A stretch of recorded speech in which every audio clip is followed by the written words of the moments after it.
मेरे प्यारे देशवासियों, नमस्कार। कोरोना के खिलाफ देश आज फिर एक बहुत बड़ी लड़ाई लड़ रहा है। कुछ सप्ताह पहले तक स्थितियां संभली हुई थी और फिर एक कोरोना की दूसरी वेव तूफान बनकर आ गई। जो पीड़ा आपने सही है, जो पीड़ा आप सह रहे हैं, उसका मुझे पूरा एहसास है। जिन लोगों ने बीते दिनों में अपनों को खोया है, मैं सभी देशवासियों की तरफ से उनके प्रति संवेदनाएं व्यक्त करता हूं। परिवार के एक सदस्य के रूप में मैं आपके दुख में शामिल हूं। चुनौती बड़ी है, लेकिन हमें मिलकर अपने संकल्प, अपने हौसले और तैयारी के साथ इसको पार करना है।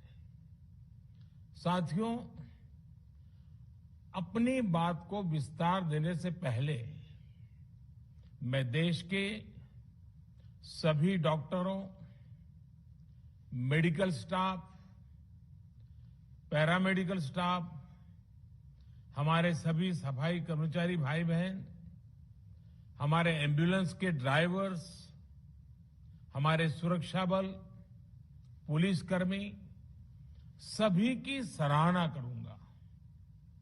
आपने कोरोना की पहली वेव में भी अपना जीवन दांव पर लगाकर लोगों को बचाया था। आज आप फिर इस संकट में अपने परिवार, अपने सुख, अपनी चिंता छोड़कर दूसरों का जीवन बचाने में दिन रात जुटे हुए हैं।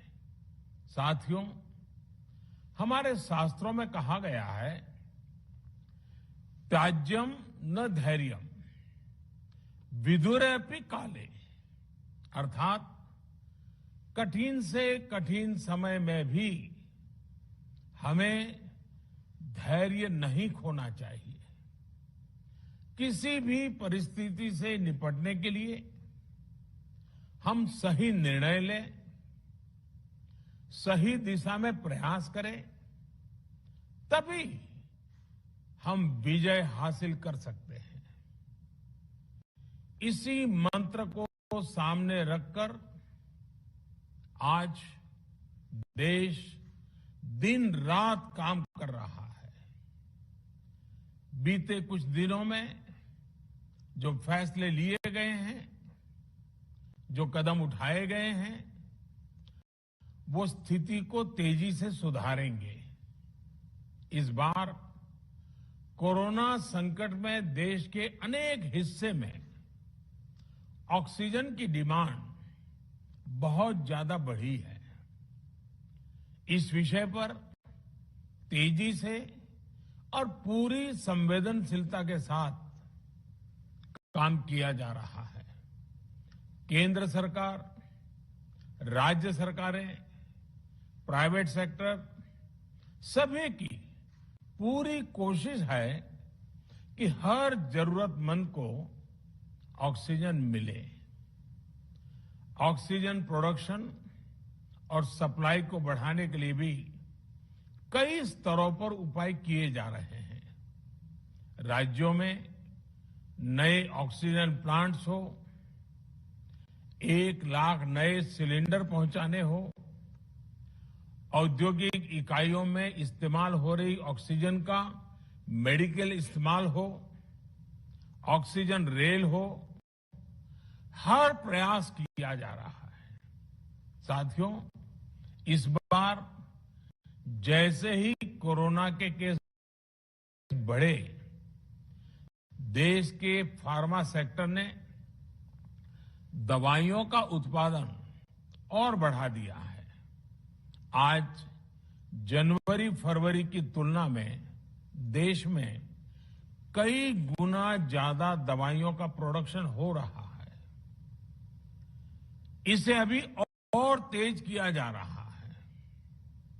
कल भी मेरी देश की फार्मा इंडस्ट्री के बड़े जो प्रमुख लोग हैं, उसके जो एक्सपर्ट लोग हैं, उनसे बहुत लंबी चर्चा हुई है।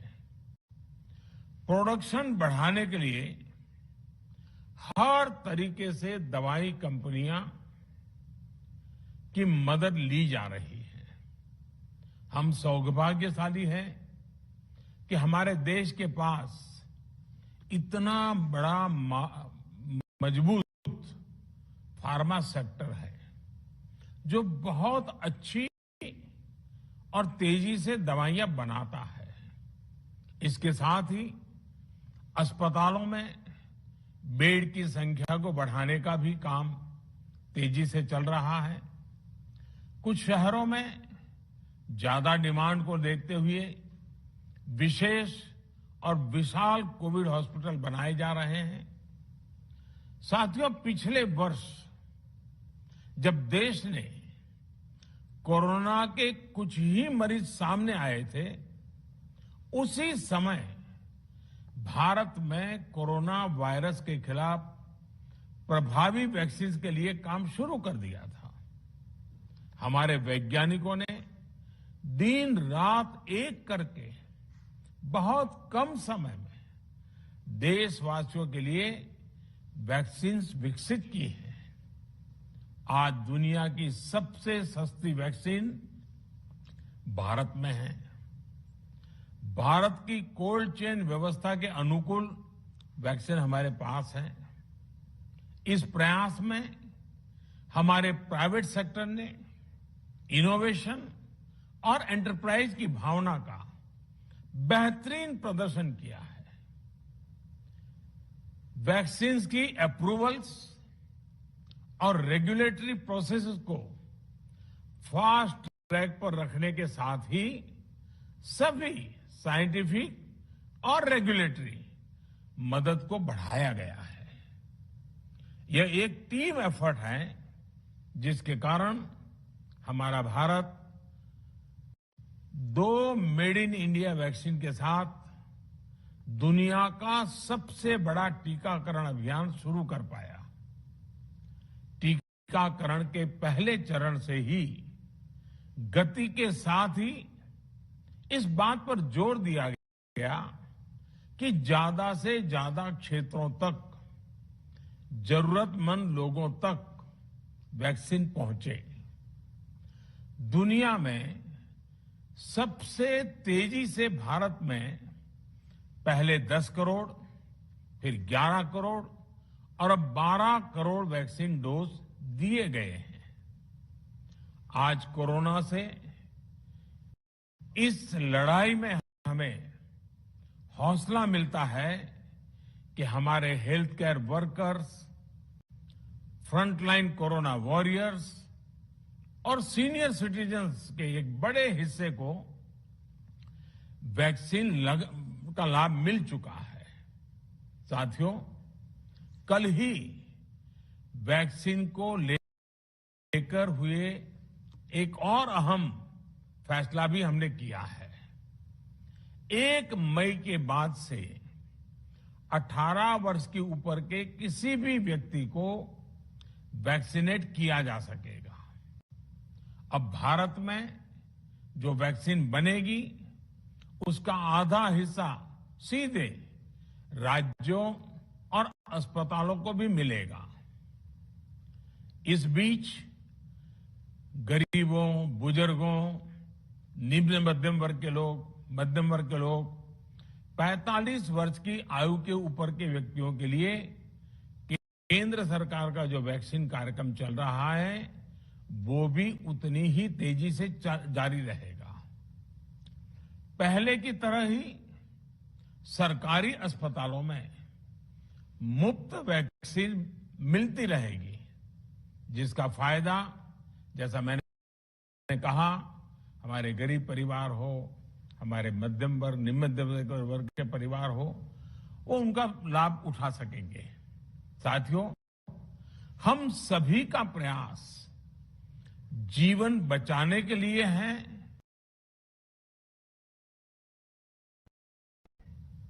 और जीवन बचाने के लिए तो है ही।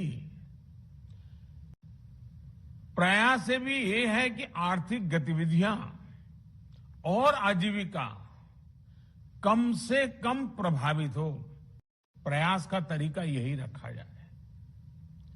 वैक्सीनेशन को 18 वर्ष की आयु के ऊपर के लोगों के लिए ओपन करने से शहरों में जो हमारे वर्कफोर्स है उसे तेजी से वैक्सीन उपलब्ध होगी। राज्यों और केंद्र सरकार के प्रयासों से श्रमिकों को भी तेजी से वैक्सीन मिले लगेगी।